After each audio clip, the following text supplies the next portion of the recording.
we're hooking up the deck over to the 7.3 to go get a zero-turn LazerZ Exmark 72-inch riding mower.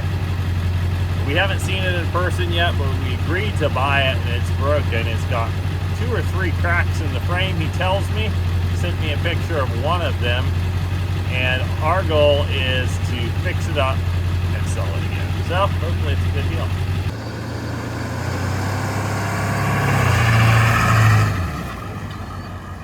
This mower that we're getting is a trade-in, and is traded in as is, so we buy it with no guarantees whatsoever. What it is what we're buying. So if it's got bigger problems, those are ours now. But from the pictures I saw, I thought it was worth the risk. They did not start the mower because of the angle the hydros are at with the engine with the broken frame, and they advised that we don't start it either until we get it fixed up. So they're going to put it onto the trailer with forks. So that's why I brought the deck over, so we don't have the wheel well or the fenders sticking up in the way. And then we'll take it off with the fork truck, probably put it in the shop and get to work on it. Once it's all fixed up, then hopefully it works and starts, and if so, somebody will get a really good mower at a really good price. Well, we're leaving without the mower because it had parts taken off of it. The ignition switch was off, the PTO switch was off, and the computer module that controls electronic fuel injection was off of it. They got most of the parts back on except for the control module, and they weren't sure where the control module was located, and the mechanic who had taken it off was off for the rest of the day. So we will stand by, and they will let us know when the parts are all back together on the mower, and we'll be back to pick it up. Or they've also talked about sending it out on delivery truck. So we'll see what happens next. They sent it out on a rollback, and here we are taking it off with the fork truck.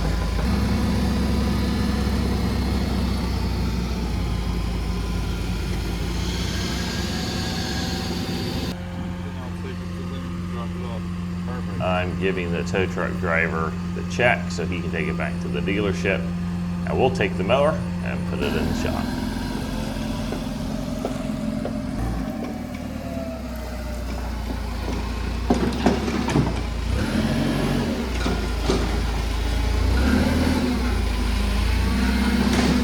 It definitely needs some work.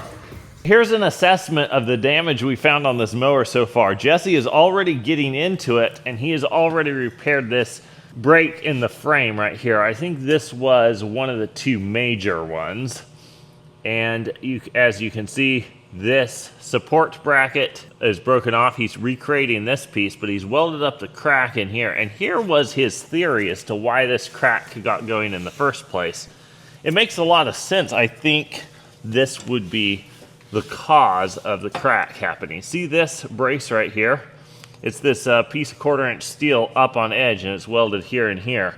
It's to help carry the load across this piece of tube on the frame. And then over here, there's another brace that's welded from here on edge, as you can see, back to that point. If you notice, the weld right here is going from the edge of where this one ties in and the edge of where this one ties in. That's because the crack was right through there. We are guessing that that's probably a weak point because the force ends right, or the force is concentrated right here at the end of this one and also at the end of this one. And so you have those 2 forces.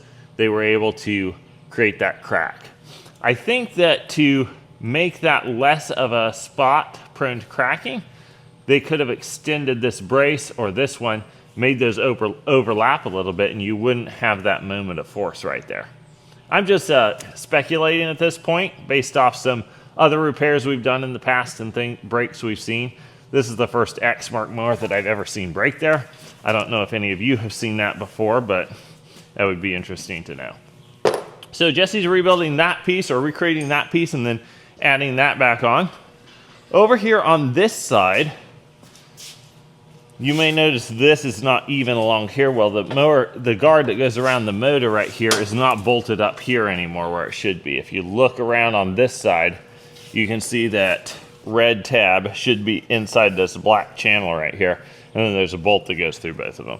I don't know why that's off, but it is.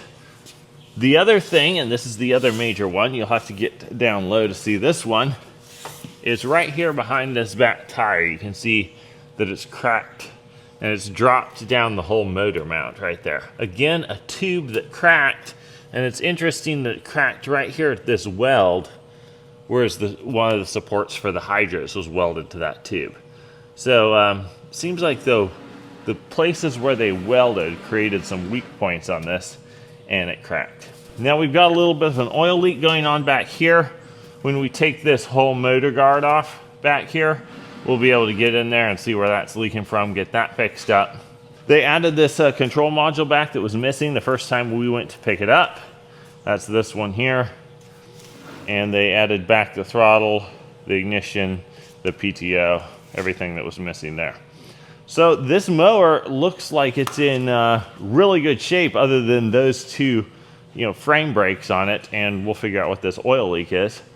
I'm excited because we got a good enough price. We get these things fixed up. We can still get somebody a really good deal on it. It's only got like 1,300 hours.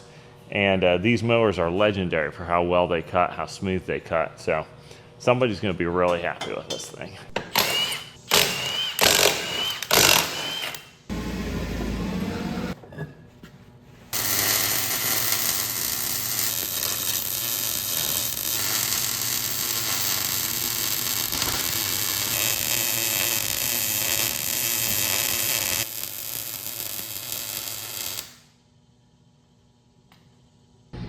On the right hand side, at the same point where it was fractured completely on the left hand side, we've got a fracture starting right here.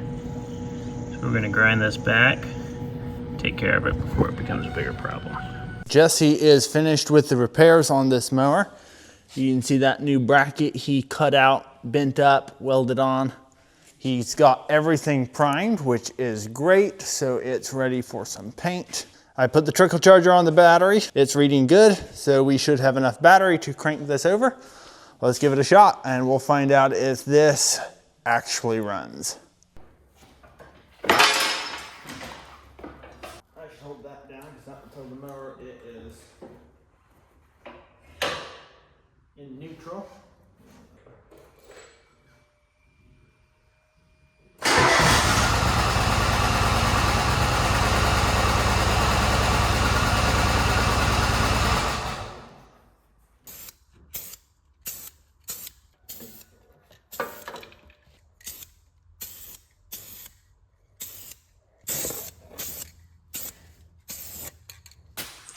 I'm getting ready to service this mower. Got a new air filter, fuel filter, oil filter, hydro filters, hydro oil, engine oil.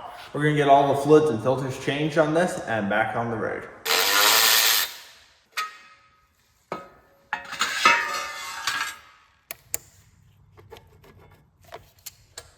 When you change a fuel filter, make sure that you pay attention to the direction of flow.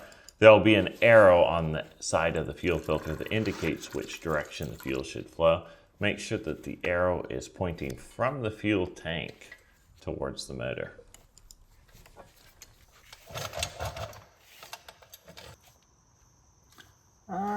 Looks like that was leaking. That's pretty nice. They have a little cutout in the frame so that when you take off the oil filter and it's leaking, it drips right through the frame into your catch pan beneath. Really nice thinking, Exmark. I was talking to someone the other day and they were telling me that this oil filter on these Kohler motors has a tendency to rattle off, and that they had one mower they just could not keep an oil filter on. And what they had to end up doing is, as long as this sounds, they put Loctite onto these threads to hold the filter on. I'd never heard of that before, but this filter was super loose and the mower was leaking oil from down here. So that could be our issue. Spoiler alert, that was the issue. We ran this mower for some time before we listed it for sale, mowed a bunch of grass with it, and it never leaked another drop of oil.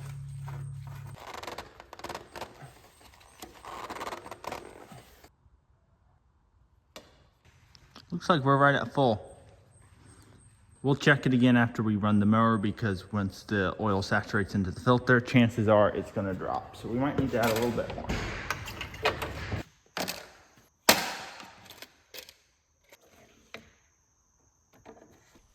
Nice new air filter going in.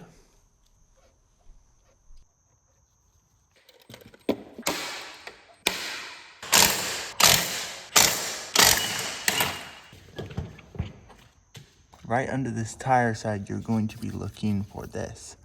That is your hydro filter. That's a 5/8 inch bolt on the end of it there. So we'll pull that out, and when you pull this out, fluid drains immediately. So it might make kind of a mess under here.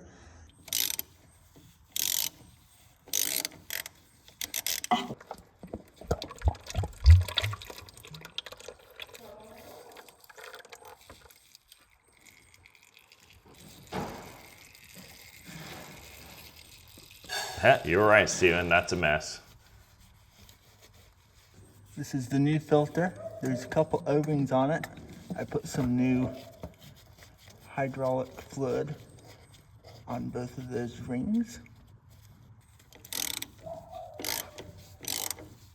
You don't need to get carried away tightening this. It's just plastic threads and a plastic flange, but nice and snug should do ya. We just showed changing one of these filters in the video, but there's another one on the other side. That's perfect.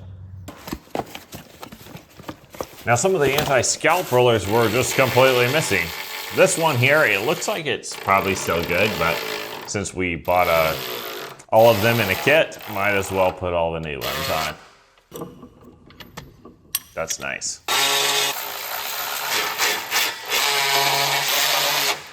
What this mark does is allow you, just by looking, to see if the oil filter has backed off at all. And since it was leaking, he's putting that mark there just for nice visual inspection. Let's get this mower outside and test it.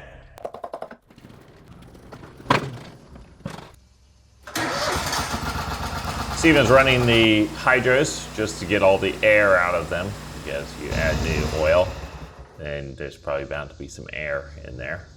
So this helps work the air to the top so it can get out of the system altogether. And now it's time for a bath. We're gonna lift the mower up to sharpen the blades. Doing it this way is faster than taking off the deck and turning it over. And I'm parking it there partway hanging over one of our fabrication tables. If for some reason forklift would lose hydraulic pressure and start to let it down and you're standing under there, then the mower's not going to trap you to the ground. It'll land on the table first. Steven's pulling the blades off the mower to get those sharpened up. Just cleaning up the bottom of the deck a little bit. Okay, quite a little bit. We have a problem down here. Well, look at that. Some of the baffles are loose. Steven's gonna weld those back in place. It makes you wonder on this mower. It's got the frame cracked through completely in two places, and some of these baffles have been busted free.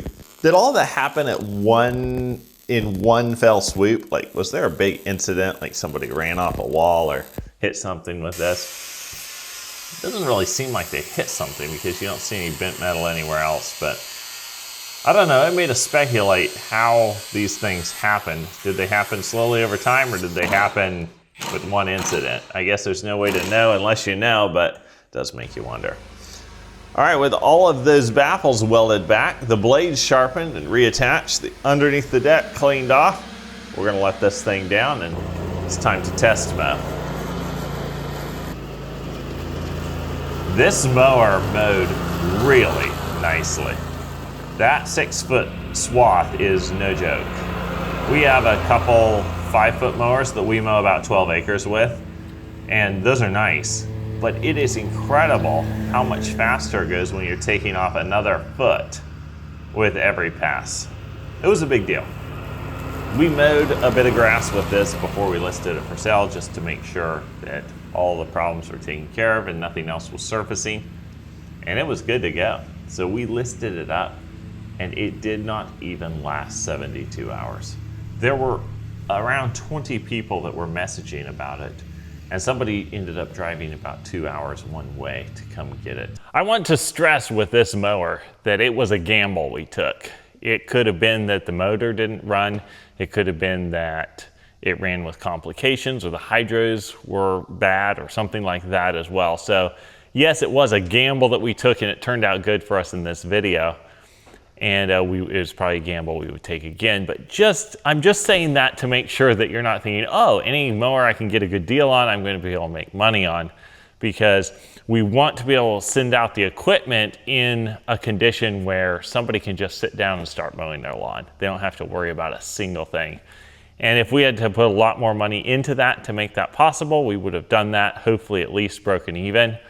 But in this case, there was enough for us to make something and get somebody a mower at a really good deal, as you can see by how short it lasted on Facebook Marketplace.